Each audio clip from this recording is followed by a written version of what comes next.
Desperté del coma después de 3 semanas y lo primero que escuché fue la voz de mi propia hija planificando mi destino, como si yo ya estuviera muerta. Cuando despierte, la mandamos al asilo y vendemos su casa, dijo con una frialdad que me heló la sangre. Mi corazón latía con fuerza, pero mi cuerpo no respondía. Quería gritar. Quería abrir los ojos y enfrentarla, pero algo dentro de mí me dijo que esperara, que fingiera, porque necesitaba saber hasta dónde llegaba la traición de la persona por la que había sacrificado toda mi vida. Al día siguiente, vinieron por mí con los papeles del asilo, pero cuando abrieron la puerta de mi habitación, encontraron algo que jamás esperaban, algo que les hizo temblar hasta los huesos. ¡Qué alegría tenerte aquí conmigo! Si estás viendo este video, suscríbete al canal y cuéntame en los comentarios desde dónde estás escuchando. Nos emociona saber hasta dónde llegan nuestras historias. Mi nombre es Beatriz y tengo 64 años. Años que creí haber vivido con propósito, con amor, con sacrificio. Pero todo eso se derrumbó en un instante cuando desperté de ese coma y escuché las palabras que ninguna madre debería oír jamás. Déjame contarte cómo llegué a ese momento, porque mi historia comenzó mucho antes de caer por esas escaleras. Todo empezó hace 15 años, cuando mi esposo murió de un infarto repentino y me dejó sola con mi hija Sofía, que entonces tenía 25 años. Desde ese momento, mi vida entera giró alrededor de ella. Trabajé 30 años como costurera. Mis dedos sangraron sobre telas ajenas. Mis ojos se cansaron bajo la luz tenue de mi máquina de coser. Cada peso que gané fue para ella. Pagué su universidad particular, le compré su primer automóvil, di el enganche de su casa cuando se casó con Roberto. Nunca me quejé, nunca pedí nada a cambio. Porque así somos las madres, ¿verdad? Damos sin esperar recibir. O al menos eso creía yo. El accidente ocurrió en mi propia casa, una tarde cualquiera cuando bajaba las escaleras con una caja de fotografías viejas. Mi pie se enredó en el tapete que siempre había estado ahí, ese tapete que Sofía me había regalado años atrás. Caí rodando, golpeándome la cabeza contra el escalón de mármol. El dolor fue instantáneo y después solo hubo oscuridad. 3 semanas de oscuridad absoluta. 3 semanas en las que mi cuerpo yacía en una cama de hospital, mientras los médicos hablaban con Sofía sobre mi estado. Coma inducido por traumatismo craneal, dijeron. No sabemos cuándo despertará ni en qué condiciones. Pero desperté. Desperté una tarde cuando el sol entraba por la ventana de mi habitación y proyectaba sombras alargadas en las paredes blancas. Sentí primero el peso de mi propio cuerpo, luego el dolor sordo en mi cabeza, después el sonido de las máquinas que me rodeaban. Intenté mover los dedos y respondieron levemente.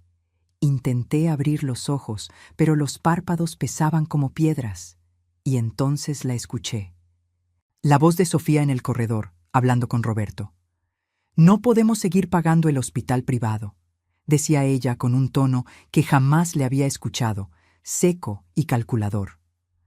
«Cuando despierte, la mandamos directo al asilo y vendemos su casa. Ya hablé con el abogado.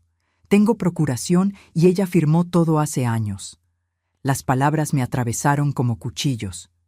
Mi propia hija, mi única hija, planificando deshacerse de mí como quien se deshace de un mueble viejo.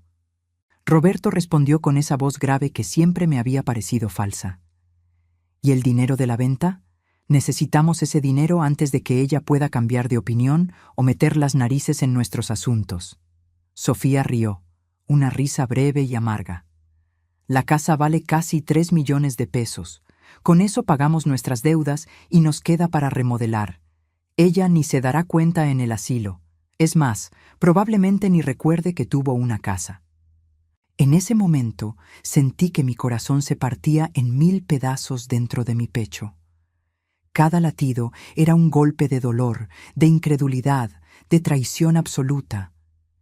Esta era la niña a la que había arrullado en mis brazos, la adolescente cuyas lágrimas había secado, la mujer cuya boda había pagado con mis ahorros de toda una vida, y ahora me trataba como basura, como un estorbo, como algo que había que eliminar para poder seguir adelante. Quise gritar, quise sentarme en esa cama y enfrentarlos, exigir explicaciones, preguntarles cómo era posible tanta crueldad. Pero algo dentro de mí, un instinto de supervivencia o quizás de autoprotección, me dijo que esperara, que mantuviera los ojos cerrados, que fingiera seguir inconsciente, porque necesitaba saber más. Necesitaba entender la magnitud de esta traición antes de tomar cualquier decisión. A veces confiamos demasiado en quien no debemos, ¿verdad? ¿Alguna vez has sentido que las personas que más amabas te veían como un peso? Cuéntame tu historia en los comentarios, porque sé que no estoy sola en este dolor.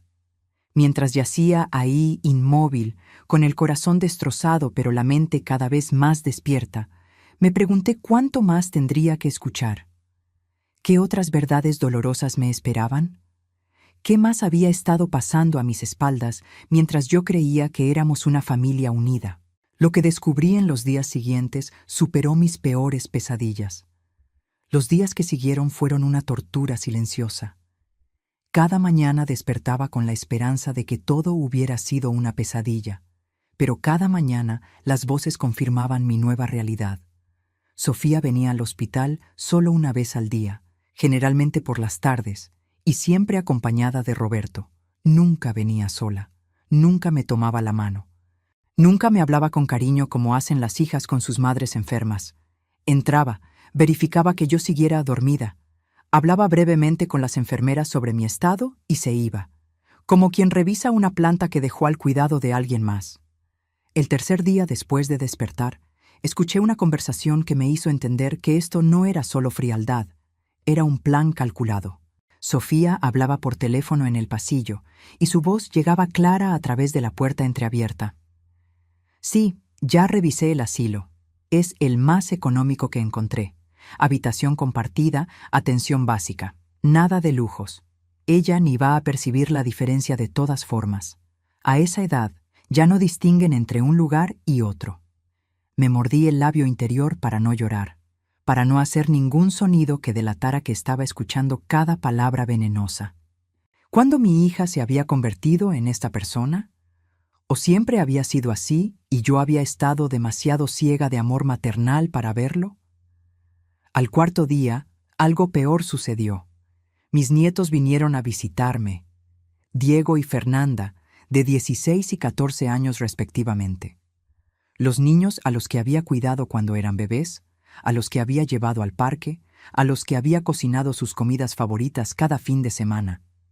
Entraron riendo y hablando fuerte, sin el más mínimo respeto por el hecho de que estaban en la habitación de su abuela enferma. «Mira a la abuela», dijo Diego con una risa burlona. «Ahí está la vieja estorbo, durmiendo como siempre. Mi papá dice que cuando despierte, la van a mandar a un asilo para viejos».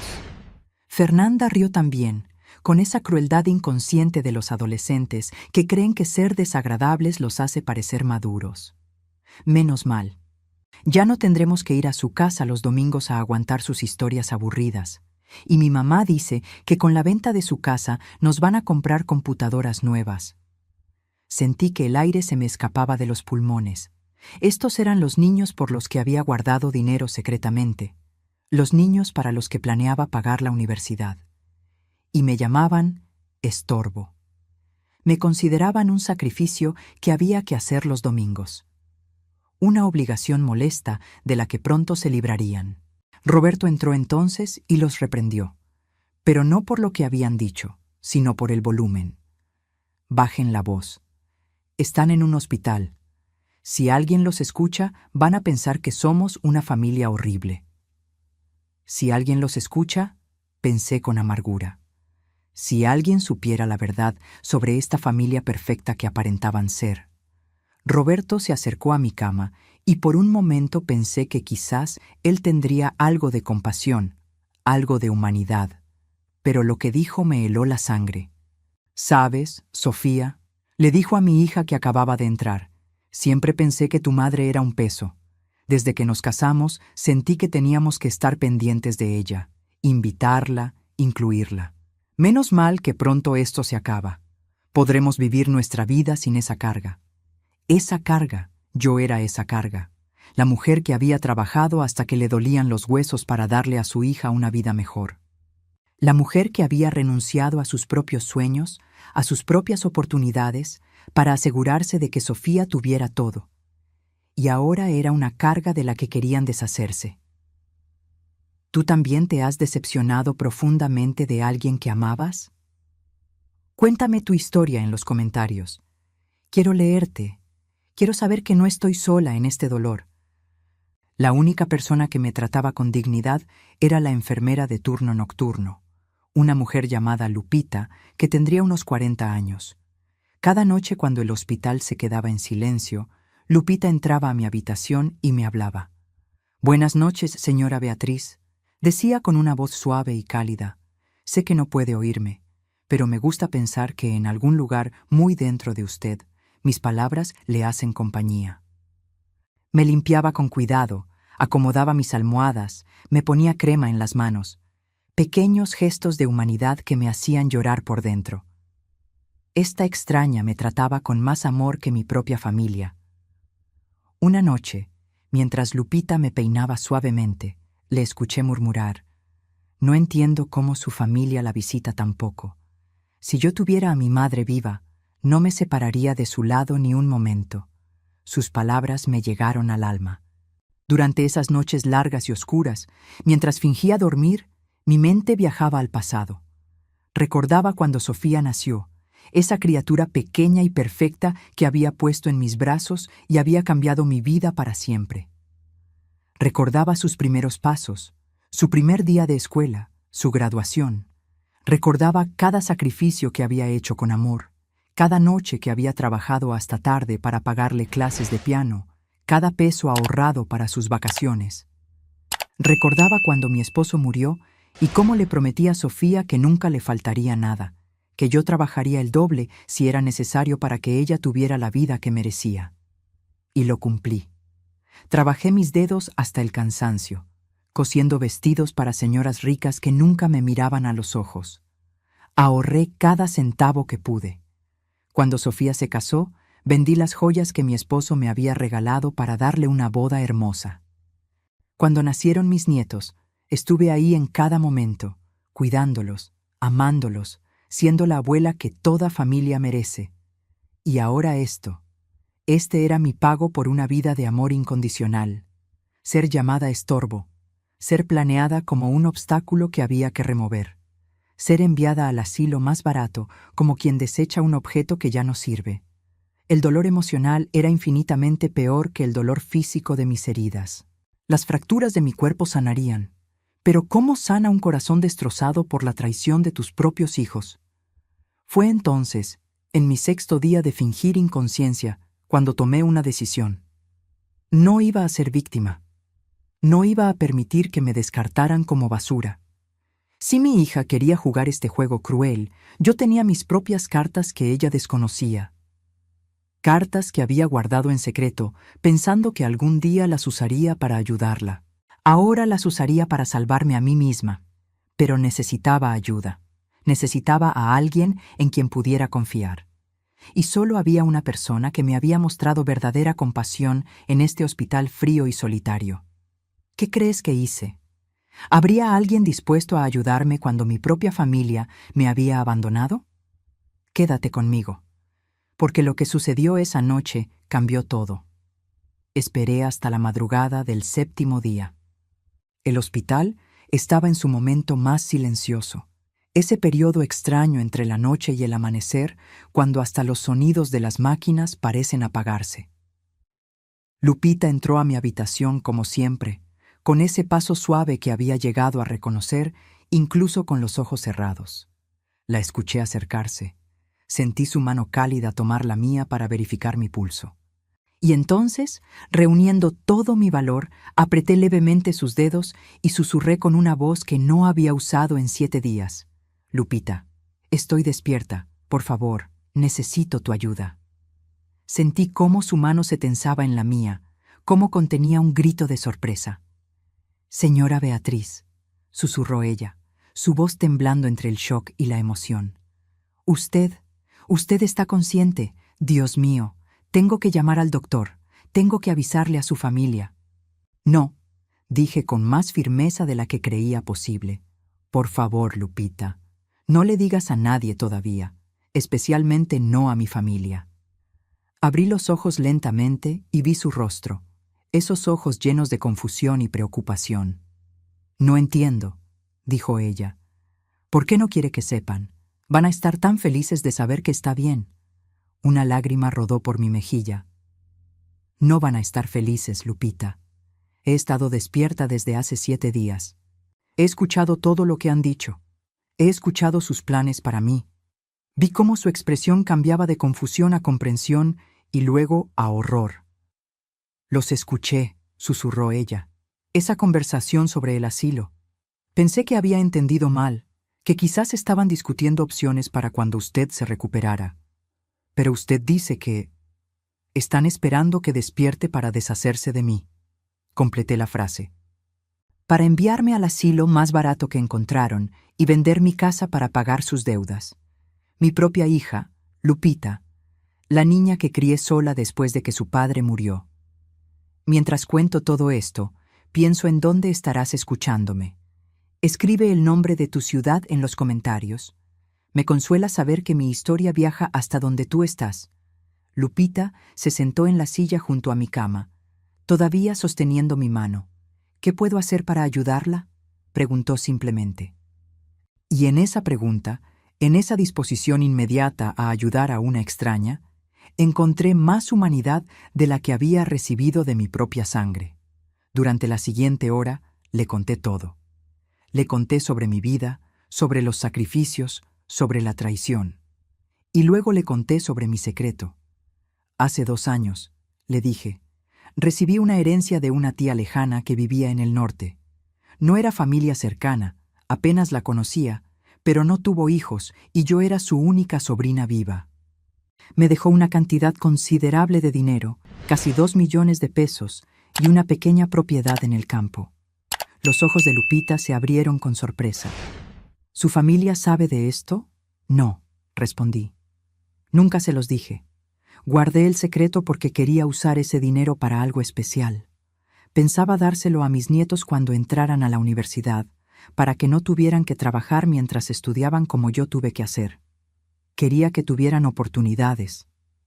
Mi voz se quebró. Qué ingenua fui. Qué tonta fui al pensar que mi sacrificio significaba algo para ellos. Lupita apretó mi mano. No fue tonta, fue una madre amorosa. Ellos son los que están equivocados, no usted. Sus palabras me dieron fuerza. Tengo ese dinero en una cuenta bancaria separada, continué. Tengo esa propiedad a mi nombre. Y tengo un abogado que manejó la herencia, un hombre honesto que me ayudó con todos los trámites hace 2 años. Necesito que lo contactes por mí. Necesito mover piezas antes de que mi familia ejecute su plan. Durante los siguientes 3 días, Lupita se convirtió en mis manos, mis ojos, mi voz en el mundo exterior. En sus descansos, llamaba a mi abogado, el licenciado Ramírez, un hombre de 60 años que había sido amigo de mi difunto esposo. Le explicó la situación y él, horrorizado por lo que escuchó, accedió a ayudarme inmediatamente. «Dígale a la señora Beatriz que yo me encargo de todo», le dijo a Lupita. «Esto es abuso de adulto mayor y negligencia familiar. Vamos a protegerla legalmente». El licenciado Ramírez trabajó rápido. Primero, revocó la procuración que le había dado a Sofía años atrás, cuando pensé que era prudente que alguien pudiera tomar decisiones médicas por mí si algo me pasaba. Qué ironía que esa precaución se hubiera convertido en el arma que planeaban usar contra mí. Segundo, cambió mi testamento. El anterior dejaba todo a Sofía. El nuevo lo dejaba todo a una fundación de ayuda a mujeres adultas mayores abandonadas, con una pequeña parte reservada para Lupita por su bondad. Si Sofía quería algo de mí ahora, tendría que ganárselo con amor verdadero, no con manipulación. Tercero, presentó una denuncia ante el Ministerio Público por abuso y negligencia. No esperaba que fuera a juicio, pero quería que quedara registrado legalmente lo que estaba sucediendo. Y cuarto, preparó todos los documentos para mi alta voluntaria del hospital. Lupita también me ayudó a contactar con la propiedad en el campo. Era una casa pequeña pero hermosa, rodeada de árboles y con un jardín que necesitaba cuidado. Estaba a 2 horas de la ciudad, lo suficientemente lejos para desaparecer, pero lo suficientemente cerca para monitorear lo que pasaba con mi familia si era necesario. El 10.º día, después de mi despertar real, Lupita me trajo noticias. Escuché a su hija hablando con la administración del hospital. Me dijo en voz baja: va a venir mañana a las 10 de la mañana con su esposo para gestionar su traslado al asilo. Tienen todos los papeles listos. Mi corazón se aceleró. Entonces mañana es el día. Mañana es el día, confirmó Lupita. El licenciado Ramírez vendrá a las 6 de la mañana con una ambulancia privada. Yo estaré en turno de noche y puedo ayudarla a prepararse. Nos iremos antes de que ellos lleguen. Esa noche no dormí, aunque seguí fingiendo. Mi mente trabajaba febrilmente, planeando cada detalle, imaginando la escena cuando Sofía y Roberto llegaran y me encontraran ausente. Una parte de mí sentía dolor por lo que estaba a punto de hacer. Pero otra parte, una parte más fuerte que había nacido de estos días de traición y dolor, sabía que era lo correcto. Había pasado toda mi vida poniendo a otros primero. Había sacrificado mis sueños, mis deseos, mi propia felicidad por mi familia. Y ellos me habían pagado considerándome desechable. Ya no más. Por primera vez en mi vida, iba a elegirme a mí misma. Iba a salvarme.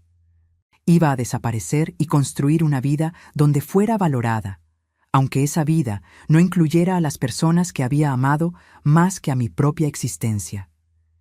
Escribí una carta esa noche, con la ayuda de Lupita, que sostenía el papel mientras yo escribía con mano temblorosa. En esa carta vertí todo mi dolor, toda mi desilusión, toda mi verdad. No fue cruel. No busqué herirlos aunque ellos me hubieran destrozado. Solo les mostré un espejo de sus propias acciones. Les di la oportunidad de ver el monstruo en el que se habían convertido. ¿Alguna vez has tenido que elegir entre el amor y el respeto propio? Cuéntame qué decidiste. A veces las decisiones más difíciles son las que más nos enseñan. Cuando amaneció el día siguiente, yo estaba lista para desaparecer, lista para renacer. ¿Qué encontrarían cuando abrieran la puerta de mi habitación? ¿Cómo reaccionarían al darse cuenta de que su plan perfecto se había desmoronado?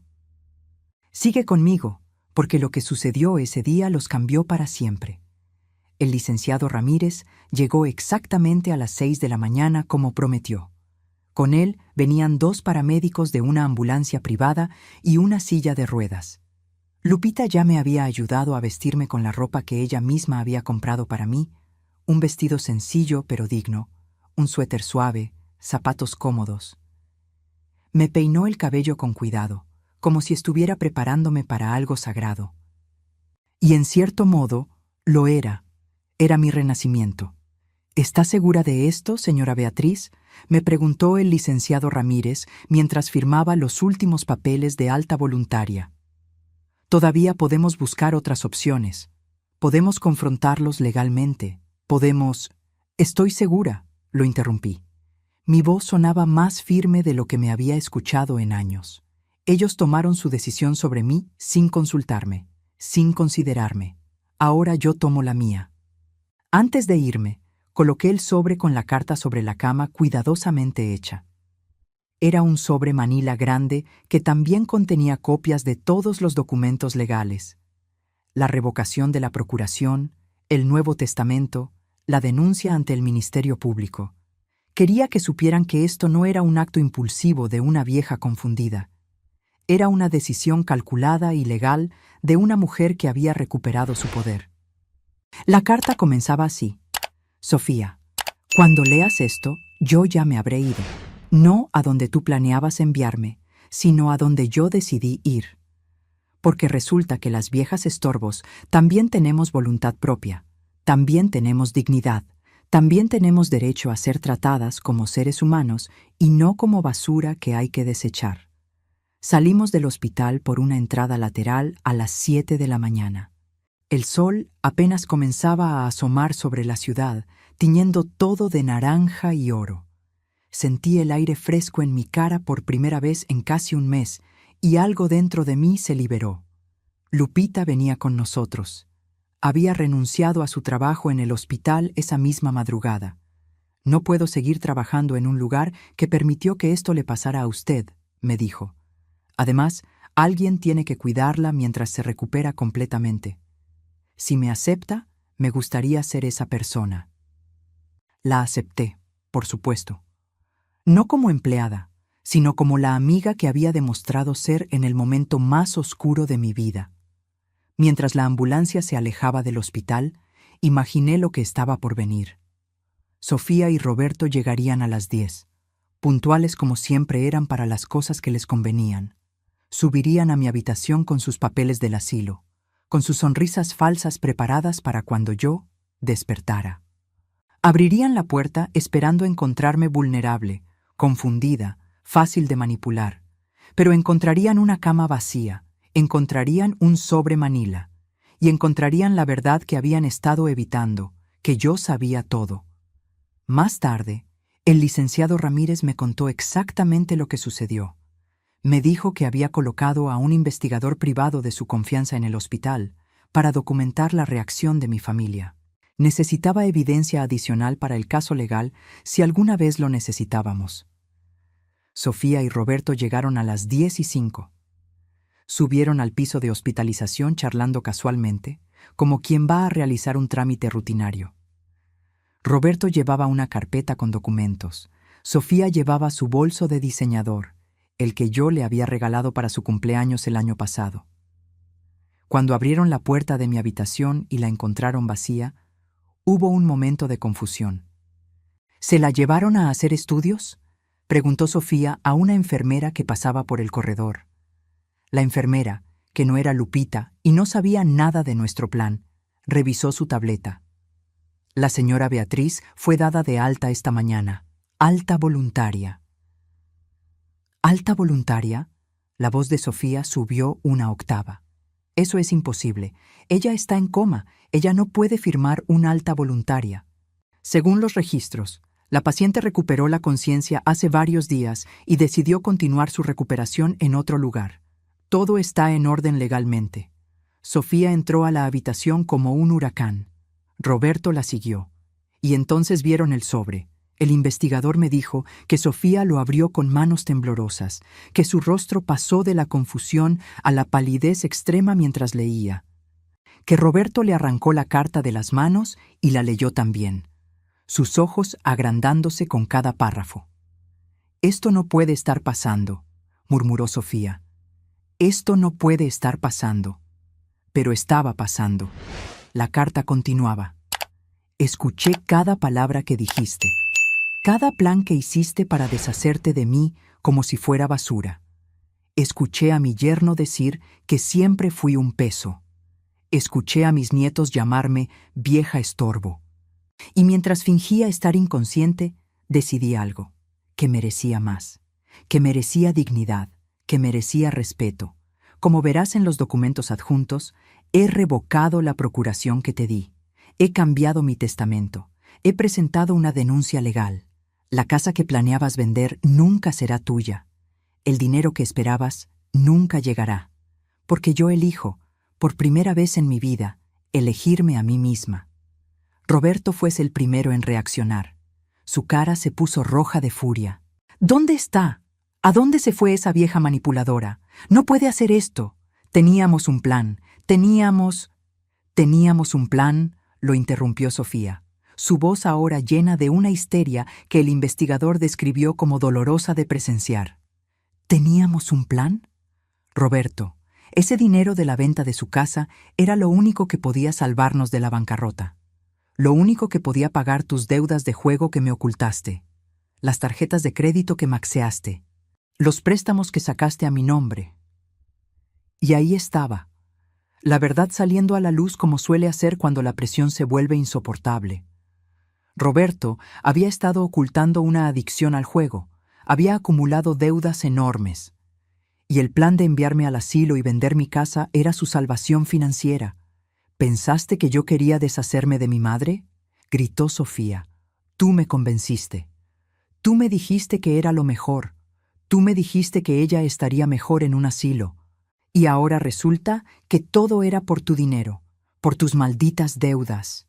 ¿Nuestras deudas? Le respondió Roberto.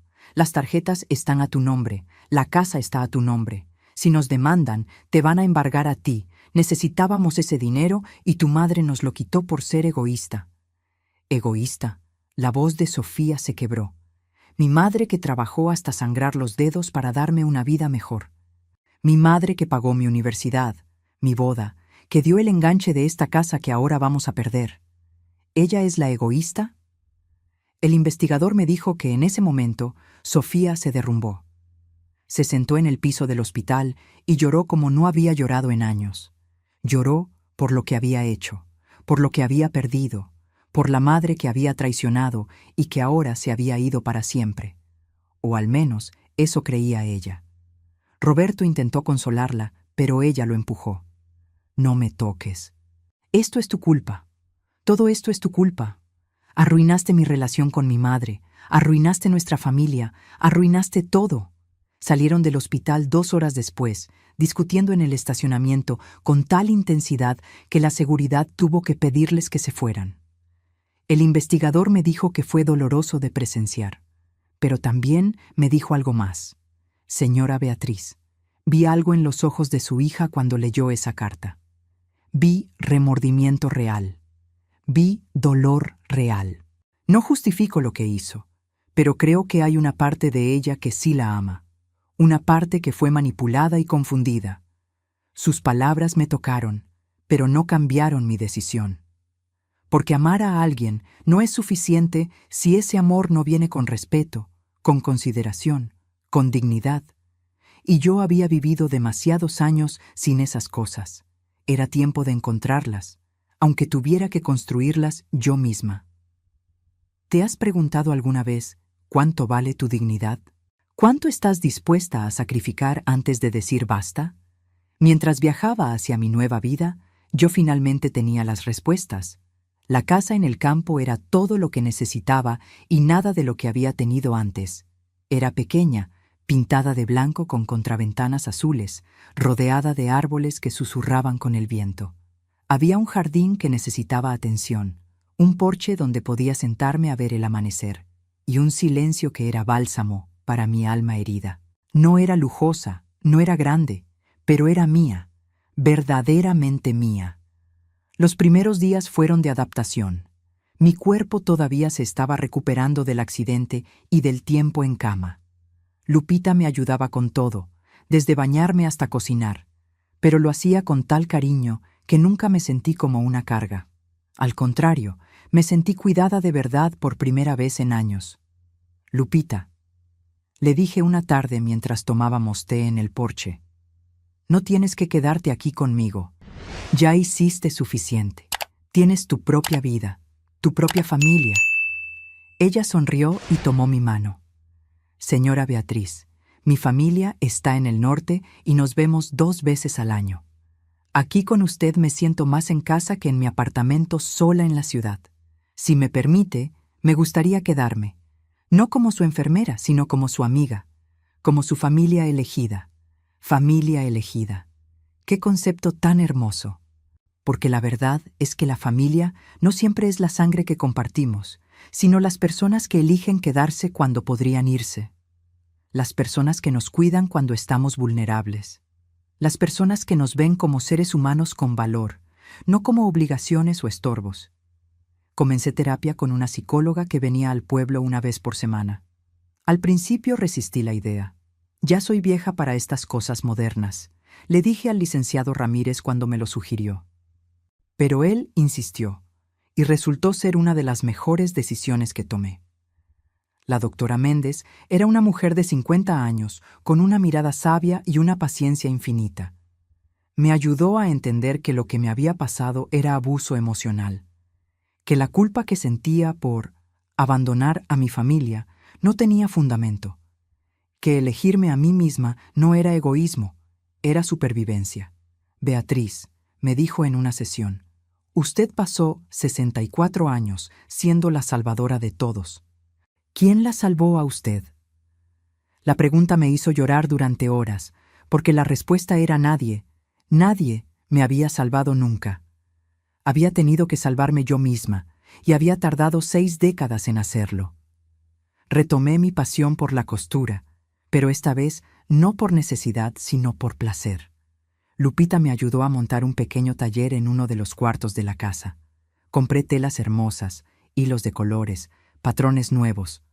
Empecé a crear piezas artesanales, manteles bordados, cojines decorativos, vestidos únicos.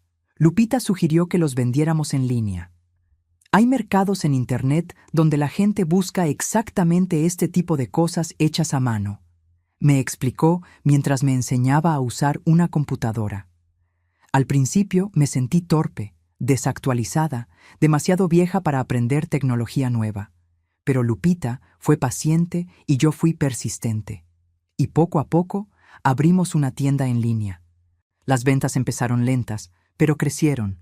La gente apreciaba el trabajo artesanal, la calidad, el amor que ponía en cada puntada. Por primera vez en mi vida, estaba ganando dinero haciendo algo que amaba, no algo que tenía que hacer. Una mañana, mientras cosía en el porche, una vecina mayor se acercó. Se llamaba Esperanza y tenía 70 años. «Vi tu taller desde el camino», me dijo. «¿Enseñas costura?» «No había pensado en eso», respondí. «¿Por qué lo preguntas?» «Porque hay varias mujeres en el pueblo que nos gustaría aprender, o reaprender, en mi caso. Hace años que no coso y extraño hacerlo». Y así nació el Círculo de Costura de los jueves. Empezamos siendo 4 mujeres y pronto éramos 8, luego 12, todas mayores de 50, todas con historias similares a la mía, hijos ingratos, esposos que se fueron, familias que las habían hecho sentir invisibles. Pero aquí, en este círculo, éramos visibles, éramos valiosas, éramos maestras, alumnas, amigas. Compartíamos no solo técnicas de costura, sino también nuestras vidas, nuestros dolores, nuestros triunfos. Esperanza me contó que sus hijos la habían dejado de visitar cuando se negó a vender su casa para darles el dinero. Carmen había sido abandonada por su esposo después de 40 años de matrimonio. Rosa había criado a sus nietos solo para que sus hijos se los quitaran cuando quisieron los beneficios de gobierno que ella recibía por tenerlos.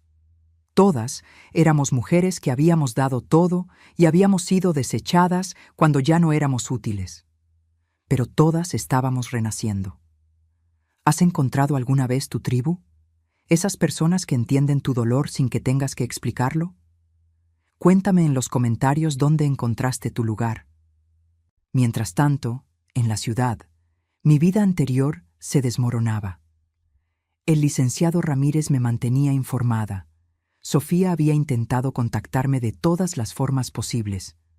Llamadas a números viejos que ya no usaba, mensajes de correo electrónico a direcciones que había cerrado, incluso contrató a un detective privado para encontrarme. El detective lo logró, por supuesto. No es difícil rastrear registros de propiedad. Pero el licenciado Ramírez le dejó muy claro que yo no quería contacto y que cualquier acoso sería reportado legalmente. También me contó sobre Roberto. El hombre había abandonado a Sofía 2 meses después de mi desaparición. Cuando quedó claro que el dinero de mi casa nunca llegaría, cuando las deudas empezaron a llamar a la puerta, simplemente empacó sus cosas y se fue. Dejó a Sofía con todas las obligaciones, con la casa hipotecada, con los acreedores persiguiéndola. Su hija está en una situación financiera muy difícil, me informó el licenciado. Ha tenido que vender el automóvil. Está trabajando en 2 empleos. Los niños están con ella, pero la relación es tensa. Diego tuvo que dejar la escuela privada. Sentí una punzada en el corazón al escuchar eso. No de arrepentimiento por mi decisión, sino de dolor por lo que Sofía estaba experimentando. Porque a pesar de todo, a pesar de la traición y el dolor, seguía siendo mi hija. El amor de madre no desaparece, solo se transforma. ¿Ha pedido ayuda?, pregunté. «Ha pedido contactarte», respondió el licenciado, «pero no directamente para pedir dinero. Sus mensajes hablan de arrepentimiento, de perdón, de querer explicarse. Aún no, dije. Todavía no estoy lista. Y no lo estaba. Necesitaba más tiempo para sanar, más tiempo para fortalecer mi nueva vida antes de enfrentar los fantasmas de la anterior. Porque sabía que eventualmente tendría que enfrentarla. Sabía que esta historia no podía terminar con una simple desaparición, pero necesitaba hacerlo desde una posición de fuerza, no de debilidad. Necesitaba estar segura de que no volvería a caer en el patrón de sacrificarme hasta desaparecer. Los meses pasaron. El verano dio paso al otoño. Mi jardín floreció bajo mi cuidado. Mi negocio de costura creció. Mi círculo de amigas se hizo más fuerte. Yo me hice más fuerte. Una tarde, exactamente 6 meses después de mi fuga, Lupita entró corriendo a la casa. «Señora Beatriz», dijo con voz agitada, «hay alguien en la puerta. Es su hija». Mi corazón se detuvo. «¿Sofía está aquí?» «Sí, vino sola. Se ve diferente, más delgada, más cansada. ¿Quiere que le diga que se vaya?» Respiré profundo. Este era el momento que había estado esperando y temiendo en igual medida. «No», dije finalmente. «Déjala entrar. Es hora de que hablemos». Porque había aprendido en estos 6 meses que sanar no significa olvidar o perdonar automáticamente. Significa confrontar el dolor, establecer límites y decidir conscientemente qué tipo de relaciones queremos en nuestra vida. Y estaba lista para tener esa conversación, cueste lo que cueste. ¿Qué palabras intercambiaríamos después de tanto tiempo y tanto dolor? ¿Habría verdadero arrepentimiento o solo desesperación? Acompáñame hasta el final, porque lo que sucedió en ese reencuentro definió todo. Cuando abrí la puerta, casi no reconocí a la mujer que estaba frente a mí. Sofía había envejecido 10 años en 6 meses. Su cabello, que siempre llevaba perfecto, estaba recogido en una cola simple. Su ropa, antes siempre de marca, ahora era sencilla y desgastada.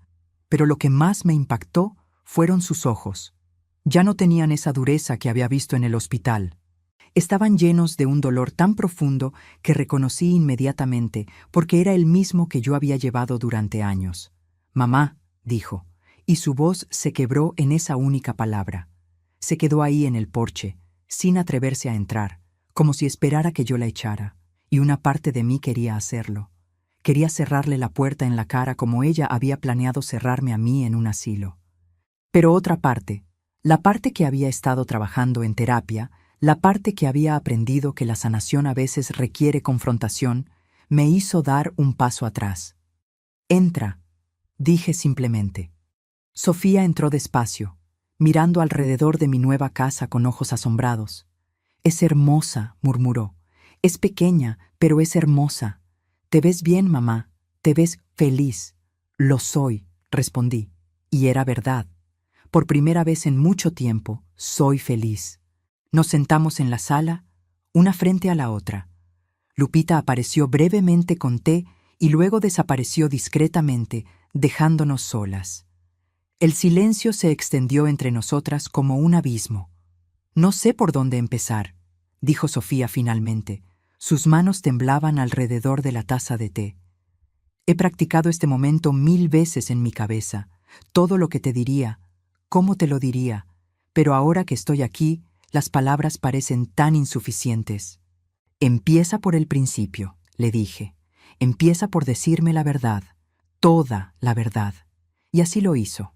Durante la siguiente hora, Sofía me contó todo. Me contó sobre cómo Roberto había empezado a jugar en casinos en línea hace 3 años, cómo al principio parecía inofensivo, pero luego se convirtió en una adicción. Cómo había ocultado las deudas hasta que fue demasiado tarde. «Cuando me di cuenta», dijo Sofía, «ya debíamos más de 1 millón de pesos. Las tarjetas estaban maxeadas. Había sacado préstamos a mi nombre sin que yo lo supiera. Estaba desesperada, mamá. No sabía qué hacer». «¿Y tu solución fue deshacerte de mí?», pregunté, mi voz más fría de lo que pretendía. Sofía cerró los ojos y una lágrima rodó por su mejilla. «Roberto me convenció. Me dijo que tú estarías bien en un asilo, que a tu edad no importaba mucho dónde estuvieras. Me dijo que vender tu casa era la única forma de salvarnos de la ruina total. Y yo, Dios, mamá, yo estaba tan asustada, tan desesperada, que le creí. ¿Y mis sentimientos? ¿Y mi dignidad? ¿Y el hecho de que soy tu madre y me debes al menos el respeto de consultarme sobre mi propia vida? No pensé, sollozó ella. O quizás no quise pensar. Es más fácil ver a alguien como una solución a un problema que verla como una persona con sentimientos. Especialmente cuando ese alguien siempre ha estado ahí, siempre disponible, siempre sacrificándose. Te tomé por sentado, mamá. Toda mi vida te tomé por sentado. Sus palabras me dolieron porque eran verdad, pero también había verdad en lo que yo necesitaba decir. Sofía, comencé, mi voz temblando pero firme. Yo te enseñé a tomar ventaja de mí. Cada vez que dejé de lado mis necesidades por las tuyas, cada vez que te di dinero que no tenía, cada vez que me sacrifiqué sin quejarme, te estaba enseñando que mi valor estaba en lo que podía darte, no en quién era yo como persona. Sofía me miró con ojos grandes. ¿Me estás culpando por lo que hice? No, dije firmemente. Te estoy diciendo que ambas tenemos responsabilidad en la relación que construimos. Tú eres responsable de tu crueldad, de tu traición, de tu falta de empatía, pero yo soy responsable de haber permitido que me vieras como un recurso en lugar de como una persona. Y eso termina ahora. ¿Qué significa eso?, preguntó ella, su voz apenas un susurro. Significa que si queremos tener algún tipo de relación en el futuro, tiene que ser diferente, completamente diferente. Yo no voy a volver a ser tu salvadora automática. No voy a resolver tus problemas con mi dinero o mi sacrificio. No voy a permitir que me trates como un medio para un fin. Sofía asintió lentamente. Entiendo. Y no vengo a pedirte dinero, mamá. Sé que no me lo darías y sé que no me lo merezco. Vine porque perderte fue lo peor que me ha pasado en la vida. Peor que Roberto dejándome. Peor que perder la casa. Peor que todo. Porque perderte fue perder a la única persona que me amaba incondicionalmente. Y no me di cuenta de lo que tenía hasta que ya no estuvo más. El amor incondicional no significa amor sin límites, le dije. Puedo amarte y al mismo tiempo no permitir que me lastimes. Puedo amarte y elegir mantener mi distancia hasta que estés lista para tratarme con el respeto que merezco. ¿Y cómo gano ese respeto?, preguntó ella. ¿Cómo te demuestro que he cambiado? No, es algo que se demuestre con palabras, Sofía. Se demuestra con acciones constantes a lo largo del tiempo. Se demuestra yendo a terapia, trabajando en ti misma, entendiendo por qué tomaste las decisiones que tomaste. Se demuestra siendo honesta conmigo y contigo misma. Hubo un largo silencio. Entonces Sofía dijo algo que no esperaba. Estoy en terapia. Empecé hace 3 meses. No porque pensara que me ayudaría a recuperarte, sino porque me di cuenta de que no me reconocía a mí misma. La persona que pudo planear poner a su madre en un asilo sin su consentimiento, esa no soy yo, o no era yo. No sé quién soy ya. Sus palabras me tocaron, porque vi en ellas un inicio genuino de reflexión, de autoconciencia. No era suficiente para borrar el dolor, pero era un comienzo. Te voy a hacer una oferta, le dije después de un momento. Y quiero que la pienses cuidadosamente antes de responder, porque las condiciones son estrictas y no negociables. Sofía se enderezó, prestando atención completa. La casa en la ciudad, la que está hipotecada, puedo comprarla, pagaré la hipoteca completa y tú y los niños pueden vivir ahí sin pagar renta, pero no será tuya, estará a mi nombre. Y si alguna vez rompes mis condiciones, tendrán que irse. ¿Qué condiciones?, preguntó ella, con cuidado. Primera, continúas con la terapia, individual y eventualmente familiar con los niños. Segunda, consigues y mantienes un trabajo estable. Nada de depender de mi dinero para gastos diarios. Tercera, Diego y Fernanda vienen a visitarme una vez al mes, solos, sin ti. Necesito reconstruir una relación con mis nietos sin tu mediación. Cuarta, tú y yo nos vemos una vez cada 2 semanas, aquí o en un lugar neutral, para trabajar en nuestra relación bajo la guía de un terapeuta familiar. Y quinta, si alguna vez, por cualquier razón, vuelvo a sentir que me estás manipulando o usando, todo se acaba. Inmediatamente y sin segunda oportunidad, Sofía me miraba con una mezcla de asombro y gratitud. ¿Harías eso por mí, después de todo lo que hice? No lo hago solo por ti, la interrumpí. Lo hago por mí, porque vivir con resentimiento y sin resolución me está comiendo por dentro tanto como te está comiendo a ti. Lo hago porque creo en segundas oportunidades, pero no en terceras. Y lo hago porque a pesar de todo el dolor, sigue siendo mi hija y los niños siguen siendo mis nietos. Pero que quede claro, esto no es perdón automático. Es una oportunidad para reconstruir algo nuevo, algo más saludable. Y si no funciona, al menos lo intentamos. Sofía rompió a llorar entonces, un llanto profundo que parecía venir de lo más hondo de su ser. No me merezco esto, no me merezco tu generosidad. Quizás no, dije honestamente, pero yo me merezco la paz de saber que hice todo lo posible. Me merezco cerrar este capítulo de mi vida con dignidad, ofreciendo una mano, pero no dejándome arrastrar. Me merezco vivir el resto de mis años sin el peso de la culpa o el resentimiento.